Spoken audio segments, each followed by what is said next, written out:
ඔයාලා හැමෝටම සුබ දවසක්. ඔන්න ලයන් මම අද ආවාලුත් වීඩියෝ එකක් අරගෙන. මේ වීඩියෝ එකෙන් කතා කරන්නේ ගෙදර ඉඳන් හදලා විකුණන්න පුළුවන් රස කැවිලි වර්ග 10ක් ගැන. මේ රස කැවිලි වර්ග 10 හැදුවොත් අනිවාර්යෙන් ඔයාට මාසෙකට ලක්ෂ එකමාරකට වඩා හොයාගන්න පුළුවන්. අපි දන්නවනේ රස කැවිලි වලට වෙළඳ පොලේ ඉතා ඉහළ ඉල්ලුමක් තියෙනවා. ඉතින් ඔයා පාර්ට් ටයිම් බිස්නස් එකක් කරන්න හිතාගෙන ඉන්නවා නම් ඔයාට පුළුවන් මේ දේවල් 10 try කරලා බලන්න. එහෙනම් අපි වීඩියෝ එකට ගිහිල්ලා බලමු මොනවාද මේ ඉතා ඉහළ ආදායමක් ලබන්න පුළුවන් රස කැවිලි වර්ග 10 කියලා.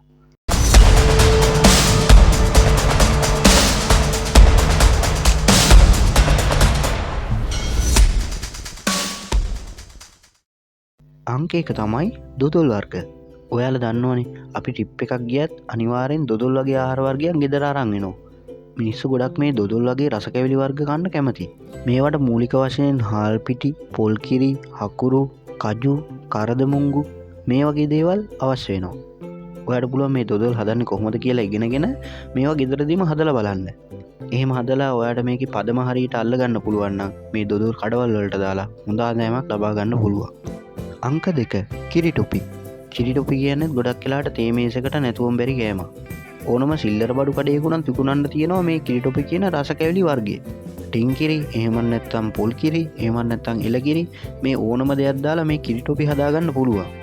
ඉතින් මේ කිරි ටොපි හදලා ඒ බෝතල් වලට දාලා ඇසුරුම් කරලා ඔයාට කඩවල් වලට දාන්න පුළුවන් නම් ඉතා හොඳ ආදායමක් ලබා ගන්න පුළුවන්. අංක 3 තල කැරලි. මේ තල කැරලි වලටත් හොඳ ඉල්ලුමක් වෙළඳපොලේ තියෙනවා.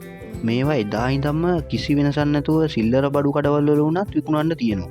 මේවා ඉල්ලුම කවදාවත් වෙනස් වෙන්නේ නැහැ. මූලික වශයෙන් මේවා හදන්න තල, හකුරු, බටර් වගේ දේවල් අවශ්‍ය වෙනවා. ඉතින් ඔයත් මේ තල කැලරි හදන්න පටන් අරගෙන හොඳ අමතර ආදායමක් හොයාගන්න පුළුවන්. අංක 4 මස්කට්. මස්කට් කියන්නේ ගොඩක් ආස කෑමක්. පුද්ගලිකව මම ගොඩක් ආසයි. මේ මස්කට් හදන්න කෝන් පවුඩර්, සීනි, කජු මේ වගේ දේවල් මූලික වශයෙන් ඕන වෙනවා. ඊට අමතරව වර්ණකාරක වගේ දේවලුත් අවශ්‍ය වෙනවා. රස කැවිලි විතරක් විකුණන වෙළඳ සැල් වල අනිවාර්යෙන් මේ මස්කට් නැතුවම බැරි කෑමක්. එහෙම වෙලා තියෙන්නේ ඉතින් ඉල්ලුමක් තියෙන හින්දා.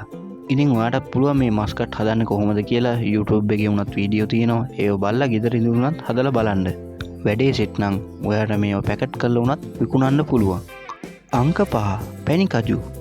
මේ පැණි කජු වලට කජු ටොපි කියලාත් කියනවා. මේවට මූලික වශයෙන් ඕනි වෙනවා රට කජු. ඊට අමතරව සීනි අවශ්‍ය වෙනවා. මේ රස කැවිලි වර්ගයේත් ඔයාට හලේසියෙන්ම හදාගන්න පුළුවන්. එච්චර අමාරු නෑ. බොහෝ දුරට මේ පැණි කජු කියන රස කැවිලි වර්ගය සිල්ලර බඩු කඩවල වල අනිවාර්යෙන් තියෙනවා. විශේෂයෙන් පොඩි අය ගොඩක් කැමති මේ පැණි කජු කන්න.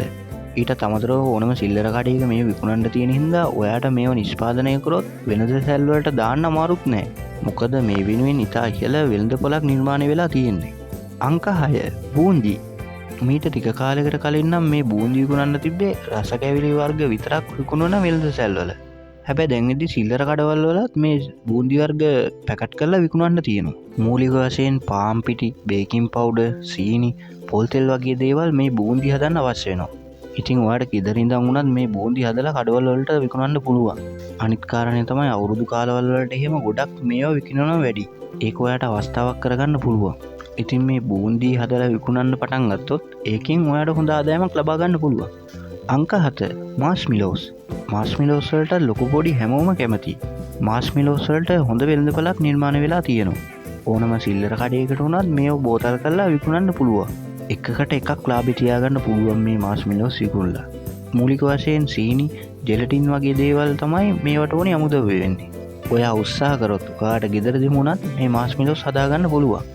අංක 8 පොල් ටොපි. මේ පොල් ටොපිය මේ වෙද්දි රුපියල් 10 ගානේ තමයි කඩවල වලින් විකුණන්නේ. මේවත් ඔයාට හදලා බෝතල් කරලා ඒව කඩවල වලට අලෙවි කරන්න පුළුවන්. මේවට පොල්, සීනි, වැනිලා වගේ දේවල් මූලික වශයෙන් අමුද්‍රව්‍ය විදිහට අවශ්‍ය කරනවා. ඕන තරම් මේ පොල් ටොපි හදන වීඩියෝ තියෙනවා. ඔයාට ඒව බලලා මේ පොල් ටොපි හදන්නේ කොහොමද කියලා ඉගෙන ගන්න පුළුවන්. අංක 9 ජුඩුප්ස්. ජුඩුප්ස් කියන්නේ මම පුද්ගලිකම ආසම කෑමක්. පොඩි ළමයි ගොඩක් කැමති මේ ජුඩුප්ස් කන්න. ඒ වගේ මේ ජුඩුප්ස් හදන්න මූලික වශයෙන් අවශ්‍ය වෙන්නේ ජෙලටින්, සීනි වගේ දේවල් තමයි. ඊටත් අමතරව වර්ණකාරක වගේ දේවල් අවශ්‍ය වෙනවා. ඉතින් මේවත් ඕනම සිල්ලර බඩු කඩේක විකුණන්න තියෙනවා. ඔයාට මේ රස කැවිලි වර්ගෙත් පුළුවන් බෝතල් කරලා ඇසුරුම් කරලා කඩවල වලට විකුණන්න. හරි, එහෙනම් අපි බලමු අන්තිම රස කැවිලි වර්ගය මොකක්ද කියලා. අංක 10 කිසස්.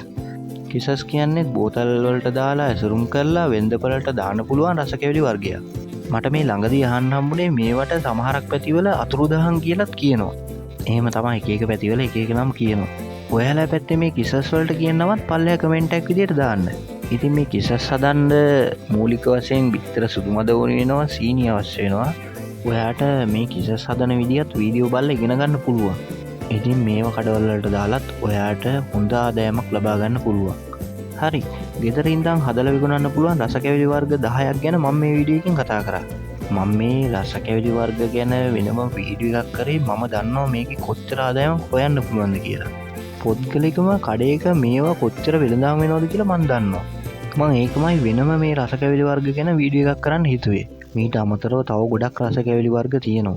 ඔයාලට ඒවා වුණත් හදලා දාන්න පුළුවන්. මං ඉස්සරහට තවත් රසකැවිලි වර්ග ගැන වෙනම වීඩියෝ එකක් අරන් එන්නම්. ඉතින් ඔයා ජොබ් එකක් කරන ගමන් වුණත් ඔයාට මේ දේවල් ගෙදරම හදන්න පටන් ගන්න පුළුවන්. ඉස්සෙල්ලා වැඩේ පොඩියට පටන් අරන් කඩවල වලට දාලා ටික ටික වෙළඳාම වැඩි කරගෙන ඔයාට ඔයාගේම ව්‍යාපාරේ වැඩි දියුණු කරගන්න පුළුවන්. ඔයාට මේ ඕනම කෑම ජාතියක් හදාගන්න විදිය YouTube එකේ සර්ච් කරත් හොයාගන්න පුළුවන්. ඉතින් මං හිතනවා මේ වීඩියෝ එක ඔයාට වැදගත් වෙන්නද කියලා. මේ වීඩියෝ එක ගැන ඔයාගේ අදහස පල්ලෙහාන් කමෙන්ට් එකක් විදිහට දාන්න අමතක කරන්න එපා. ඒ වගේම මේ වගේ බිස්නස් අයිඩියා ගැන මං ගොඩක් වීඩියෝ කරලා තියෙනවා. ඔයාට පුළුවන් ඒව නරඹලා හොඳ දැනුමක් ලබා ගන්න. දියුණු වෙන්න හින දකින්න ඔයාගේ හින හැබෑ වෙන්න කියලා මං හදවතින්ම ප්‍රාර්ථනා කරනවා.